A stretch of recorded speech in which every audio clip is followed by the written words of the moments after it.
বিশ্বের বড় বিষাক্ত সাপ রাসেল ভাইপার।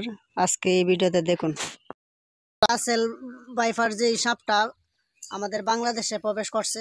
এই যে আজকে দেখেন আমরা জালের বেরি বান্ধে কিন্তু আটকাইছি এটাকে। এখন এই যে ছোট ছোট বাচ্চারা কিন্তু মারার জন্য প্রস্তুতি নিছে। এই যে লাঠিগুলো দেখেন, ওই যে এরা কিন্তু মারার জন্য প্রস্তুতি নিয়ে নিছে অলরেডি। তো নেত্রকোনা আটপাড়া উপজেলা 3 নং নুনেশ্বর 4 নং ওয়ার্ডে গ্রাম কাউপুর, সেই গ্রামে এই সাপটি আটকাতে পড়ছে। তো আপনারা একটু দেখুন, যে সাপটার এখন সারা বাংলাদেশে ছড়িয়ে গেছে, এই সাপটার ভয়ে কিন্তু অনেক মানুষই আতঙ্কিত আছে, কারণ ঘর থেকে অনেক মানুষের বাইর হয় না রাত্রে বেলে। একটু জুম করে দেখাচ্ছি আপনাদেরকে। এই যে দেখুন, এই যে দেখুন, মানে সেম টু সেম করে হেডের মতো সবল মারতে আসে। দেখেন এই যে গাইস,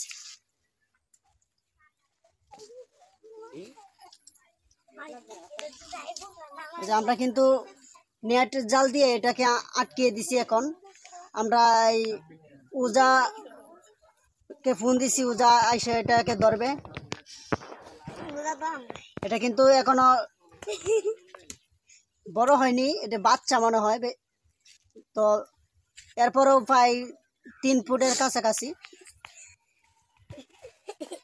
তো গাইস বন্ধুরা, আপনাদেরকে সকলকে আমি একটি কথা বলতে চাই আজকের ভিডিওতে, যে আপনারা যে যেখানেই থাকেন না কেন, রাত্রে বেলা বাইর হলে অবশ্যই সতর্ক হয়ে বাইর হবেন।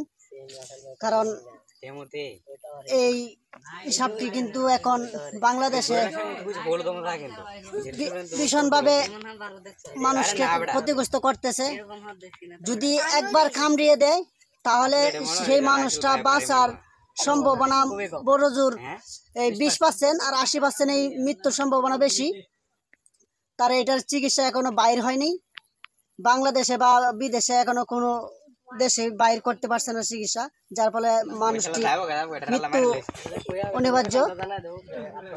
তো নেত্রকোনা আটপাড়া উপজেলা 3 নং নুনেশ্বর 4 নং ওয়ার্ড গ্রাম কাউপুর, এই গ্রামে এই সাপটি এখন। তো এই যে দেখুন, অনেক দর্শক আছে এখানে মারার জন্য এটাকে প্রস্তুতি নিছে। কারণ ওই যে অনেক মানুষই কিন্তু ওই যে দেখুন গাইস, অনেক মানুষের লাঠি চল্লি নিয়ে যে যেটাই পারছে এটা নিয়ে কিন্তু আসছে এটাকে মারার জন্য। তো এই বিশেষ করে এই সাপটি কিন্তু ঘরের কোনায় বেশি থাকে। জীবাণু যে জায়গায় থাকে সেই জায়গায় বেশি প্রবেশ করে সাপটি।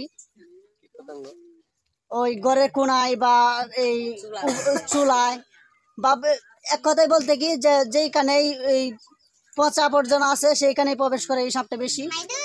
আর বিশেষ করে অগ্রহায়ণ মাসে এই ধানের গোড়ায় বেশি থাকে, কারণ ধানের কালার আর ওই সাপের কালার এক, যার ফলে দেখতে পারে না শ্রমিকগুলা। তো গাইস, আমার এই ভিডিওটা কে কোথায় থেকে দেখছেন অবশ্যই কমেন্ট করবেন।